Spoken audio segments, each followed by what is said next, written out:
नमस्कार. नाव सांगा. नमस्कार, माझे नाव पोलीस निरीक्षक विजय ढाकर, येरोडा पोलीस ठाणे. सध्या माझ्याकडे क्राईमचा चार्ज आहे. येरोडा पोलीस ठाण्यामध्ये 26/26 कलम 318 1 4 319 2 BNS कलम IT ॲक्ट 66 प्रमाणे गुन्हा दाखल असून सदर गुन्ह्यामध्ये एक महिला फिर्यादी आहे.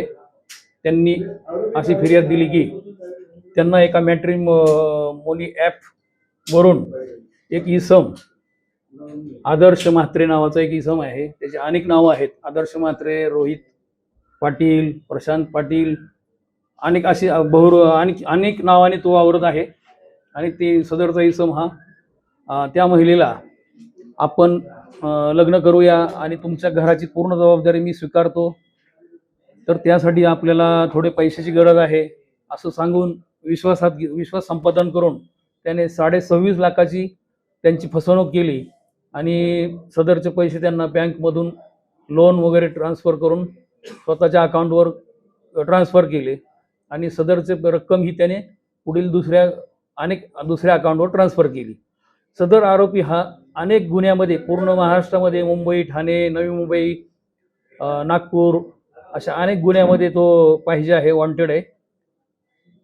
सदरचा आरोपी हा सध्या तळोजा जेलमध्ये होता. आपण त्यांना प्रोडक्शन वॉरंटवर आता अटक केलेली आहे. त्याची PC घेतलेली आहे 6 दिवसाची. आणि सदर गुन्ह्याचा तपास चालू आहे.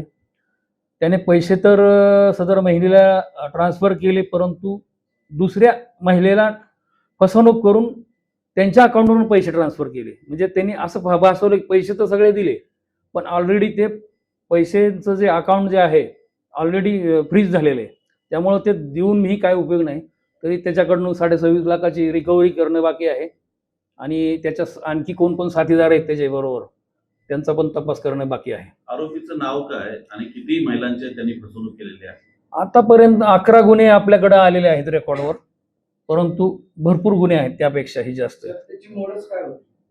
मोडस तो मॅट्रिमोनी ॲपवर स्वतःचं हे प्रोफाईल टाकून त्यांच्याशी जवळीक साधून फोन वगैरे करून प्रत्यक्ष भेटून त्यांना मग प्रेमाचं वगैरे हे नाटक करून लग्नाचं आमिष दाखवून तुमच्या घराची पूर्ण जबाबदारी मी घेतो आणि तुम्ही मला त्यासाठी आपल्याला फ्लॅट घ्यायचा आहे किंवा मुलांच्या भविष्यासाठी आपल्याला कर्ज काढावं, माझ्याकडे एवढी रक्कम आहे तर तुम्ही बाकीचे वरचे पैसे तुम्ही मला द्या, असे ते.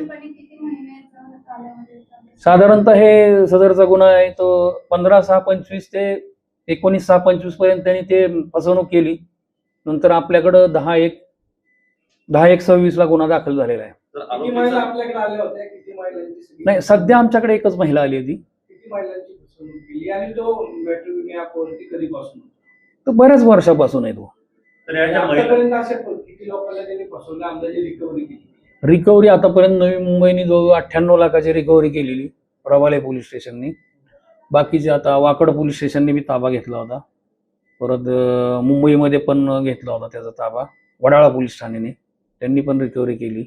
त्याचं लग्न झाले का सर? नाही, लग्न नाही झालेलं. अंदाजे वय काय? त्याचं वय 34 वर्ष आहे. आणि काय करायचं?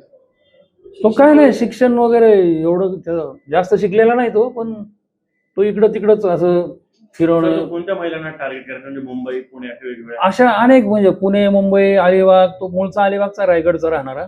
तिथं पण त्याचे 2 गुन्हे आहेत अलिबागमध्ये. आणि बाकी मुंबईमध्ये आहेत, नवी मुंबईला आहेत, ठाण्यामध्ये आहेत, नागपूरचा पण आहे. शिक्षण काय सर?